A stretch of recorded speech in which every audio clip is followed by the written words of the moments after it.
Welcome to JC book bite. இன்னைக்கு book பைட்டில் the creative curve அப்படின்ற புக்கை பற்றின ரிவ்யூ அண்ட் சம்மரி பார்க்கலாம்.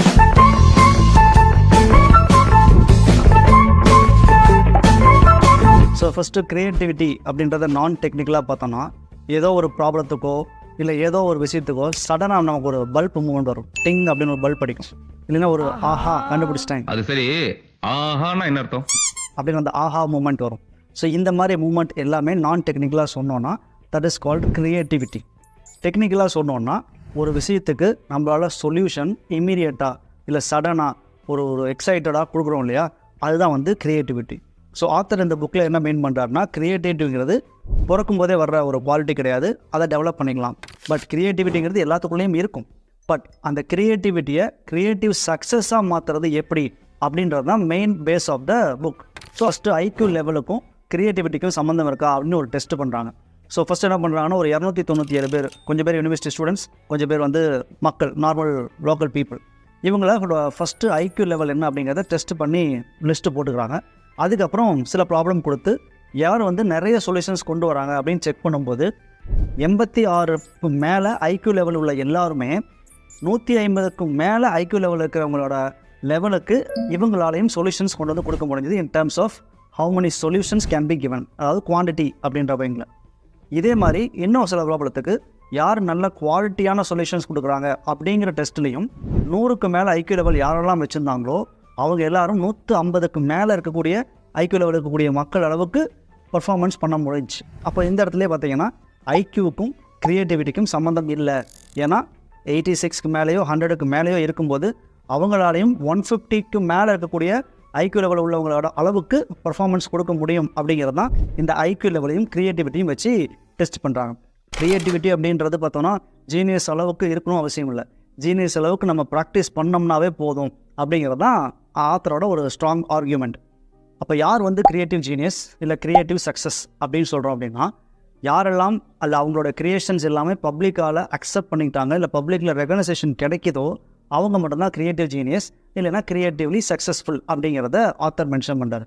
ஃபார் எக்ஸாம்பிள் சொல்லணும்னா, ஒரு வருஷத்துக்கு ஆயிரக்கணக்கான பேட்டன்ட் வந்து காப்புரிமை வாங்குகிறோம், பேட்டன்ட் ஃபைல் பண்ணுறோம், கிராண்ட் ஆகுது. அதில் எத்தனை பேட்டன்ட் எத்தனை கிராண்ட் மக்களுக்கு வந்து சேர்ந்தடையுது, மக்களுக்கு அந்த இன்ஃபர்மேஷன் ரீச் ஆகுறத பொறுத்து தான் அவங்க க்ரியேட்டிவ் ஜீனியஸ்.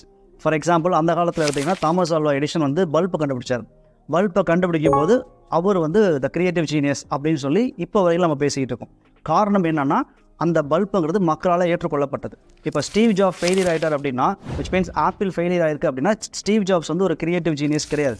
எலான் மஸ்கோட டெஸ்லாவோ இல்லை வேறு ஏதாவது ஒரு ஐட்டமோ ஃபெயிலியர் ஆகிடுச்சுன்னா, விச் மீன்ஸ் மக்கள் ஏற்றுக்கல அப்படின்னா, எலான் மஸ்க் ஒரு பெரிய ஆள் கிடையாது. இப்போ ஃபேஸ்புக், மார்க் ஜக்கர்பர்க்கோட ஃபேஸ்புக்கை மக்கள் ஏற்றுக்கல அப்படின்னா, mark Zuckerberg is not a creative genius R successful creativity நம்ம சொல்லலாம். ஸோ அப்போ ஆத்தர் என்ன மீன் பண்ணுறாருன்னா, இந்த மாதிரியான க்ரியேட்டிவிட்டியான விஷயங்கள் எல்லாம் மக்கள் ஏற்றுக்கணும், பப்ளிக்கில் ரெகனைசேஷன் கிடைச்சா மட்டும்தான் அவங்க க்ரியேட்டிவ் ஜீனியஸ் அப்படின்னு அழைக்கப்படுவாங்க.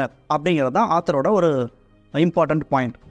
இதுக்கு சரி, இப்போ நம்ம கண்டுபிடிக்கிற க்ரியேட்டிவிட்டியெல்லாம் க்ரியேட்டிவ் ஜீனியஸாக மாற்றணும், இல்லை க்ரியேட்டிவ் சக்ஸஸ் ஆகணும் அப்படின்னா அதுக்கு என்னென்ன பண்ணணும் அப்படின்றது ஆத்தர் சில டிப்ஸ் தரார். ஃபஸ்ட்டு பார்த்தீங்கன்னா டொமைன் நாலேஜ்.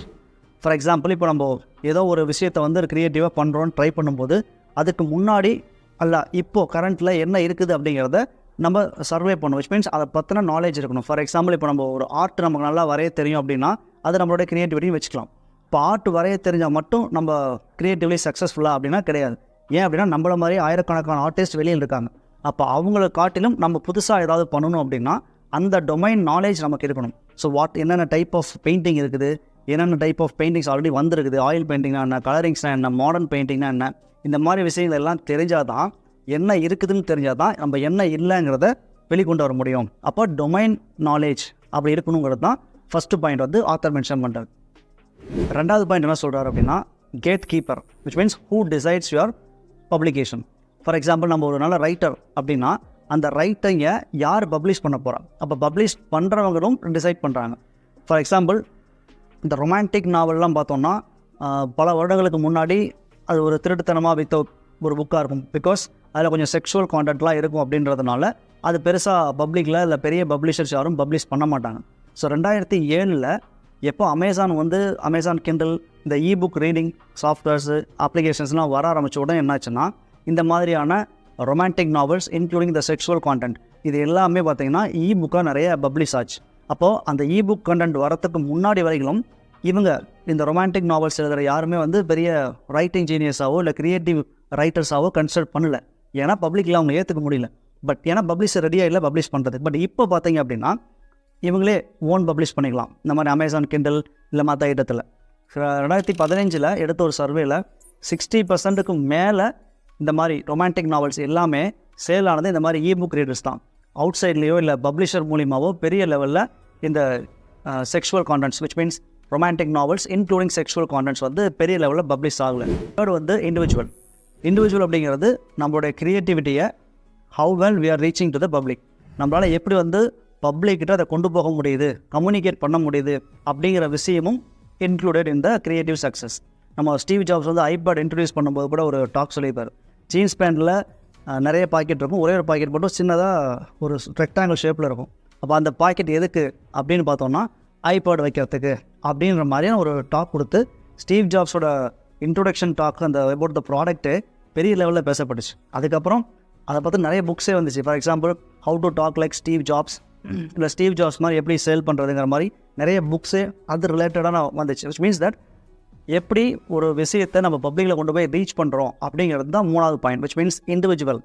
4வது பாயிண்ட் என்னென்னா டைமிங் பார்த்தோன்னா இப்போது இந்த டைமில் ஒரு பல்பு நான் கண்டுபிடிச்சிருக்கேன் அப்படின்னா அது பெரிய இன்வென்ஷனோ இல்லை க்ரியேட்டிவிட்டியோ கிடையாது. பட் அப்போது தாமஸ் ஆல்வா பல்ப் கண்டுபிடிச்சாருன்னா அப்போது அதோட டிமாண்ட் இருந்துச்சு. இப்போ அது மாதிரி ஏகப்பட்ட பல்ப் வந்துருச்சு. இப்போ கண்டுபிடிக்கிற பல்ப் எல்லாமே it is not a creativity. Maybe upgrade பண்ணிகிட்டு இருப்போம், பவர் கன்சம்ஷன் கம்மியாகும், இது எல்லாமே சொல்லலாம். இருந்தாலும் இப்போ இது வந்து கன்சிடர் வந்து க்ரியேட்டிவிட்டியாக கன்சிடர் பண்ண முடியாது. அதே மாதிரி இப்போ இருக்கிற செல்ஃபோன் டெக்னாலஜியை 1400 கொண்டு போய் வச்சோம் அப்படின்னா அப்போல்லாம் செல்ஃபோன் டவர்ஸ் கிடையாது, வயர்டு கம்யூனிகேஷனாக வயர்லெஸ் கம்யூனிகேஷனாக மாறிச்சாங்கிறதும் தெரியாது. அப்போது அந்த டைமில் ஒரு cellphone technology, digital world, face to face communication இப்படின்ற விஷயத்தை நம்ம ப்ரொப்போஸ் பண்ணோம்னா அது அப்போ க்ரியேட்டிவிட்டி கிடையாது. அப்போது 4th பாயிண்ட் வந்து டைமிங். எந்த டைமில் அந்த ப்ராடக்ட்டை நம்ம லான்ச் பண்ணுறோம் அப்படிங்கிறது தான் க்ரியேட்டிவிட்டியோட 4th பாயிண்ட். இதையெல்லாம் பேஸ் பண்ணி ஆத்தர் த க்ரியேட்டிவ் கர்வ் அப்படின்னு சொல்லி ஒரு கிராஃப் டிசைன் பண்ணுறாரு. அந்த கிராஃபில் நிறைய செக்மெண்ட் இருக்குது. அதில் முக்கியமான 2 விஷயம் என்னென்னா ஃபெமிலாரிட்டி, இன்னொன்று நாவல்ட்டி. ஃபெமிலாரிட்டிங்கிறது நமக்கு பழக்கப்பட்ட ஒன்று, நாவல்ட்டிங்கிறது புதுமையான ஒன்று. அப்போ ஃபெமிலாரிட்டியில் என்ன ப்ளஸ்ஸு மைனஸ்ன்னு பார்த்தோன்னா ஃபெமிலாரிட்டிங்கிறது நமக்கு வந்து சேஃபாக ஃபீல் பண்ணுவோம், அதே சமயத்தில் போரிங்காகவும் இருக்கும். பட் நாவல்ட்டிங்கிறது புதுமையான ஒரு விஷயம், ஆனால் கொஞ்சம் பயமும் இருக்கும். ஒரு எக்ஸாம்பிள், நம்ம ஒரு புதுசாக ஒரு காட்டுக்குள்ளார ஒரு ஊருக்குள்ளார போகிறோம் அப்படின்னா நமக்கு புதுமையாக இருக்கிறது வந்து ஒரு அட்வான்டேஜ். ஏன்னா ஒரு இன்ட்ரெஸ்டிங்காக இருக்கும், என்ன இருக்குன்னு ஒரு எக்ஸ்ப்ளோர் பண்ணலாம் அப்படின்ற ஒரு ஆசை இருக்கும், இன்ட்ரெஸ்ட் இருக்கும். அதே சமயத்தில் நம்ம கொஞ்சம் அன்சேஃபாக ஃபீல் பண்ணுவோம். இந்த இடம் பழக்கப்படாத இடம், அப்போ நமக்கு சேஃபாக இருக்குமா இல்லை எந்த மாதிரி பிரச்சனைகள்லாம் வரும்னு ஒரு இனம் புரியாத பயம் ஒன்று உறுத்திக்கிட்டே இருக்கும். பட் இந்த சைடு ஃபெமிலியாரிட்டி எடுத்தோம்னா ஃபெமிலியரான பிளேசஸாக இருந்துச்சுன்னா நம்ம சேஃபாக ஃபீல் பண்ணுவோம். பட் அது பழக்கப்பட்ட இடம், அதிகமாக யூஸ் பண்ணப்பட்ட இடம் அப்படின்றதுனால அதில் பெரிய லெவலில் இன்ட்ரெஸ்ட் இருக்காது. அப்போது நம்மளுடைய க்ரியேஷன் இந்த ஃபெமிலாரிட்டிக்கும் நாவல்ட்டிக்கும் பேலன்ஸ் பண்ணி இடையில் கொண்டாந்து நிறுத்துகிறோம் அப்படின்னா அதுதான் க்ரியேட்டிவ் சக்ஸஸ் அப்படின்னு சொல்லி ஆத்தர் வந்து ஒரு கர்வ் டிசைன் பண்ணுறாரு. அப்போ அந்த இடம் ஃபெமிலாரிட்டிக்கும் நாவல்ட்டிக்கும் இடைப்பட்ட அந்த இடத்த வந்து ஆத்தர் ஸ்வீட் ஸ்பாட் அப்படின்னு சொல்லி அழைக்கிறார். அப்போ இந்த ஸ்வீட் ஸ்பாட்டில் நிறுத்திக்கிட்டே இருந்தோம்னா தான் நம்ம வந்து சக்ஸஸ்ஃபுல்லாக இருந்துக்கிட்டே இருப்போம் அப்படிங்கிறது தான் ஆத்தரோட ஒரு இம்பார்ட்டண்ட் பாயிண்ட். இதுக்கு ஒரு பெஸ்ட் எக்ஸாம்பிள் 2004 யூனிவர்சிட்டி ஸ்டூடெண்ட்ஸ் எல்லாம் சேர்ந்து ஒரு சோசியல் மீடியா ஆப் ஒன்று க்ரியேட் பண்ணுறாங்க. ஸ்டூடெண்ட்ஸ் எல்லாம் சேர்ந்து அந்த ஆப் தான் ஃபஸ்ட்டு வந்த சோசியல் மீடியா ஆப்பும். அது ஃபேஸ்புக் கிடையாது, கேம்பஸ் நெட்வொர்க் அப்படின்னு சொல்லி இன்னொரு சோசியல் மீடியா. ஃபேஸ்புக்கு முன்னாடியே அது லான்ச் ஆயிடுச்சு. பட் இப்போது அது எங்கே இருக்குது, என்ன சுச்சுவேஷனில் இருக்குன்னு யாருக்குமே தெரியாது. காரணம் என்ன அப்படின்னு சொல்லி கேம்பஸ் நெட்வொர்க்கும் சரி இல்லை அதுக்கப்புறம் அந்த ஃபேஸ்புக்கும் சரி 2 பேரும் ஒத்துக்கொள்ளப்பட்ட ஒரு விஷயம் என்னென்னா ஃபெமிலாரிட்டிக்கும் நாவல்ட்டிக்கும் இடையில் கொண்டாந்து நிறுத்தினது தான் அப்படின்னு சொல்லி ஸ்ட்ராங்காக சொல்கிறாங்க. ஃபார் எக்ஸாம்பிள், இந்த கேம்பஸ் நெட்வொர்க்குக்கும் ஃபேஸ்புக் அதுக்கப்புறம் லான்ச் பண்ண ஃபேஸ்புக்கு என்ன டிஃப்ரென்ஸ் அப்படின்னா, கேம்பஸ் நெட்வொர்க்கில் பார்த்தீங்கன்னா இப்போ எவ்வளோ அட்வான்ஸ்டு ஃபேஸ்புக்காக இருக்கோ இது இருக்கிற எல்லா ஃபீச்சர்ஸுமே கேம்பஸ் நெட்வொர்க் லான்ச் பண்ணும்போதே கொடுத்துட்டாங்க. அப்போவே பார்த்தீங்கன்னா ஃபோட்டோஸ் ஆட் பண்ணுறது, வீடியோஸ் ஆட் பண்ணுறது, இந்த மாதிரி நிறைய ஃபெசிலிட்டிஸ் வந்ததுனால டிஜிட்டல் வேர்ல்டு அப்போ தான் பூமியில் இருக்குது. அப்போ டிஜிட்டல் வேர்ல்டு பூமியில் இருக்கும்போது மக்கள் என்ன பண்ணாங்கன்னா இந்த மாதிரி ஓப்பனாக எங்களுடைய ஓன் ஃபோட்டோஸ், ஓன் நேமு, இந்த மாதிரி விஷயங்களெல்லாம் பப்ளிக்காக ஷேர் பண்ணால் எங்களுக்கு ஏதாவது ஒரு பயம் வரும், விச் மீன்ஸ் செக்யூரிட்டி, அந்த ப்ரைவசியில் பிரச்சனை வரும் அப்படின்னு சொல்லி பயந்து தான் இந்த கேம்பஸ் நெட்வொர்க்குங்கிறத வந்து ட்ராப் ஆச்சு. அதே ஃபேஸ்புக் என்ன பண்ணாங்கன்னா இந்த மாதிரி எக்ஸ்ட்ரா ஃபீச்சர்ஸ் எதுவுமே கொடுக்காம ஜஸ்ட்டு ஃப்ரெண்ட்ஸுக்குள்ளே கனெக்ட் பண்ணிக்கிட்டு அவங்களுக்குள்ளே சேட் பண்ணிக்கலாம், இந்த மாதிரியான கம்மியான ஃபீச்சர்ஸ் மட்டும்தான் கொடுத்தாங்க. மார்க் ஜக்கர்பர்க்கே ஒரு இதில் என்ன சொன்னார் அப்படின்னா, நான் என்னென்ன கொடுக்கணும்னு நினைக்கல ஆரம்பத்தில், என்னென்னலாம் அங்கேருந்து எடுக்கணும்னு நினச்சேன் வெளியில் அப்படின்னு சொன்னார். அப்படி எடுத்தது தான் ஃபேஸ்புக்கோட சக்ஸஸுக்கு காரணம்னு மார்க் ஜக்கர்பர்க்குமே ஒரு இன்டர்வியூவில் சொல்லியிருக்காரு. அப்போது அதுக்கப்புறம் கொஞ்சம் கொஞ்சமாக டிஜிட்டல் வேர்ல்டு பூமாவை ஃபேஸ்புக்கில் ஒவ்வொரு ஃபீச்சராக ஒவ்வொன்றா ஆட் பண்ணிட்டு வந்திருக்காங்க. அதுதான் வந்து ஃபேஸ்புக்கோட சக்ஸஸ்க்கும் கேம்பஸ் நெட்வொர்க்கோட ஃபெயிலியருக்கும் காரணம். கேம்பஸ் நெட்வொர்க்கிறது ரொம்ப அட்வான்ஸ்டாக இருந்துச்சு அப்போவே. இப்போ ஃபேஸ்புக் இருக்கிற அளவுக்கு அப்போவே இருந்துச்சு. அப்போது ப்ரைவசி மேலே ஒரு பயம் வந்ததுனால மக்கள் அதை ஏற்றுக்கல. ஃபேஸ்புக் சிம்பிளாக தான் இருந்துச்சு, பட் ஃபெமிலியராகவும் இருந்துச்சு, அதே சமயத்தில் புதுமையாகவும் இருந்துச்சு. ஆனால் கேம்பஸ் நெட்வொர்க் வந்து ரொம்ப புதுமை, ஃபெமிலியராகவும் இல்லை. அதுதான் வந்து ஃபெயிலியர் ஆஃப் கேம்பஸ் நெட்வொர்க் அப்படின்றது ஆத்தரோட ஒரு ஆர்குமெண்ட். இது அவங்களும் ஒத்துக்கொள்ளப்பட்ட ஒரு விஷயம் தான். இப்போ கேஎஃப்சியோட சிக்கன் வந்து கொஞ்சம் சேல்ஸ் ட்ராப் ஆகுதுன்னா உடனே ஒரு புது ஐட்டம் லான்ச் பண்ணுவாங்க. ஸ்பைசி சில்லி சிக்கன், இல்லைனா ஸ்பைசி சிக்கன், பக்கெட் சிக்கன், இந்த மாதிரி புதுசு புதுசாக நம்மளை அட்ராக்ட் பண்ணி விளம்பரம் போடுவாங்க. அதுக்கப்புறம் கொஞ்ச நாள் பார்த்தீங்கன்னா அந்த விளம்பரமே வராது. காரணம் என்னென்னா, அவங்களோட சேல்ஸ் ட்ராப் ஆகுதுன்னு நினச்சா இந்த ஃபெமிலியாரிட்டி ரொம்ப ஃபெமிலியர் ஆகிடுச்சுன்னா அது சேல்ஸ் போகாது. அப்போ புதுசாக ஒரு ஐட்டத்தை தூக்குவாங்க, அதான் அப்டேட் பண்ணுவாங்க. அப்போ என்ன ஆகும்னா, புதுசாக ஒரு நாவல்ட்டி உள்ளே வருது. ஃபெமிலியரான அதே கேஎஃப்சி சிக்கன் தான், பட் புதுசாக ஒரு சில்லி ஸ்பைசி ஆட் பண்ணியிருக்கோம், இல்லை வேறு ஏதாவது ஒரு ஃப்ளேவர் புதுசாக ஆட் பண்ணி இன்ட்ரடியூஸ் பண்ணியிருக்கோம், பக்கெட் ஆட் பண்ணியிருக்கோம் அப்படின்ற புதுசாக இன்ட்ரடியூஸ் பண்ணுறாங்க இல்லையா. இதுக்கெல்லாம் காரணம் இந்த ஃபெமிலியாரிட்டிக்கும் நாவல்ட்டிக்கும் பேலன்ஸ் பண்ணி கொண்டு போகிறது தான். இப்போது டூத் பேஸ்ட்டே எடுத்துக்கோங்க. டூத் பேஸ்ட்டில் சில பேஸ்ட்டில் வந்து உப்பு இருக்குங்கிறாங்க, சில இதில் கறி இருக்குதுங்கிறாங்க. இந்த மாதிரி புதுசாக ஃப்ளேவர் ஆட் பண்ணுறாங்க. இதில் முக்கியமான ஒரு விஷயமே என்னென்னா, டீ காஃபி வந்து நம்ம ரெகுலராக குடிக்கக்கூடிய ஒரு விஷயம், அதுக்கு அடிக்டான ஒரு விஷயம்னு சொல்லலாம். அதுலேயுமே பார்த்தீங்கன்னா அவங்க அஸ்வகந்தா, அதிமதுரம், அந்த ஃப்ளேவர் ஆட் பண்ணுறோம், இந்த ஃப்ளேவர் ஆட் பண்ணுறோம், சளிக்கு நல்லது, டீ குடித்தா இது நல்லாயிருக்கும் இப்படின்னு சொல்லி நிறையா புதுசாக இன்ட்ரடியூஸ் பண்ணிக்கிட்டே இருக்கிறது காரணம், ரொம்ப ஃபெமிலியர் ஆகிடுச்சுன்னா போர் அடிச்சிடும். அதனால் அப்பப்போ கொஞ்சம் நாவல்ட்டியும் உள்ளே ஆட் பண்ணிகிட்டே இருக்கணும் அப்படின்றது தான் இந்த பிஸ்னஸ் ஸ்ட்ராட்டஜி. அப்படி அடிக்டாக இல்லாத பிஸ்னஸ் அந்த மாதிரி ஐட்டத்துக்கு நம்ம என்ன மாதிரி பண்ணால் க்ரியேட்டிவ் சக்ஸஸ் வரும் அப்படிங்கிறது தான் இந்த பேலன்சிங். அதில் ஃபஸ்ட்டு ஒன்று கன்சம்ஷன். நம்ம வந்து எவ்வளோ இன்ஃபர்மேஷன் கன்சியூம் பண்ண முடியுமோ அந்த ஃபீல்டில் அவ்வளோ இன்ஃபர்மேஷன் கன்சியூம் பண்ணியிருக்கணும். இப்போது இது வந்து ஒரு பிஸ்னஸில் லைக் ட்ரேடிங் பிஸ்னஸாக இருக்கலாம்.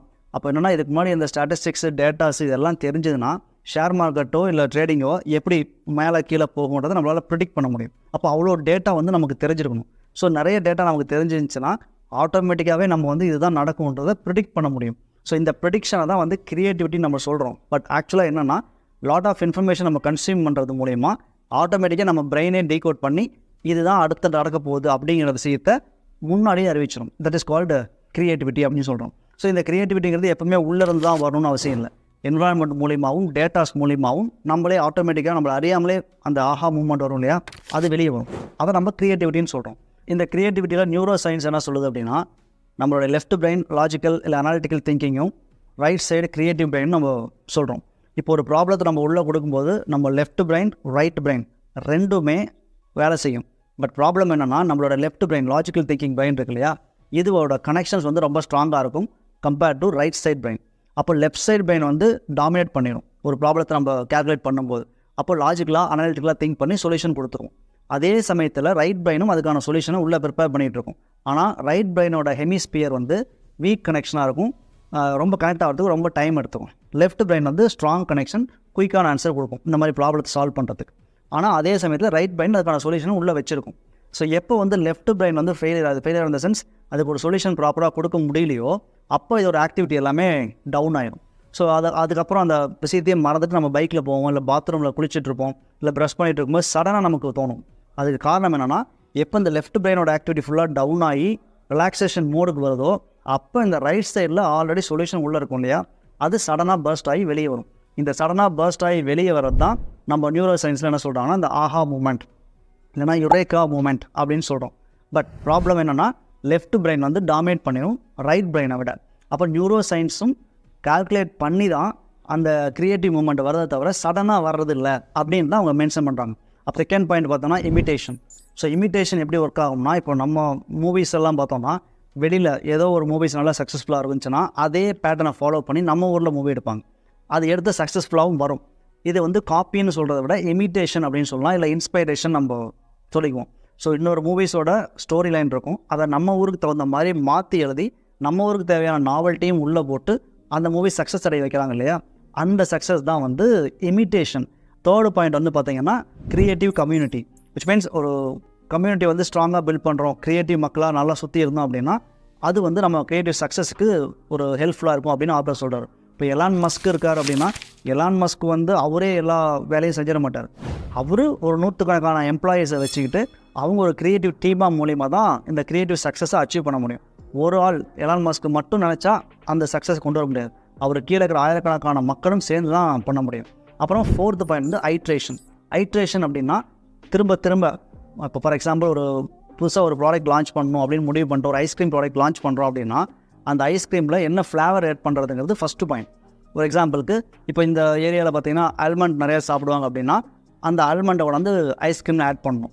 அப்போ அந்த ஐஸ்கிரீம் ஆட் பண்ணால் ஐஸ்கிரீமும் சாப்பிடுவாங்க ப்ளஸ் ஆல்மண்டும் உள்ளே இருக்கும் அப்படின்றது தான் ஃபஸ்ட்டு பாயிண்ட். ஸோ அப்போ ஒரு ஐடியா க்ரியேட் பண்ணுறோம். அதுக்கப்புறம் ஃபீட்பேக் வாங்கணும். ஃபீட்பேக் அப்படின்றது எய்தர் ரெகுலராக போகிற கடையிலேருந்து ஃபீட்பேக்கோ இல்லை இந்த சாம்பிள் பொருள் கொடுப்பாங்க ஒரு ப்ராடக்ட் லான்ச் பண்ணுறதுக்கு முன்னாடி இதை சாப்பிட்டு பாருங்கள் அப்படின்னு சொல்லி.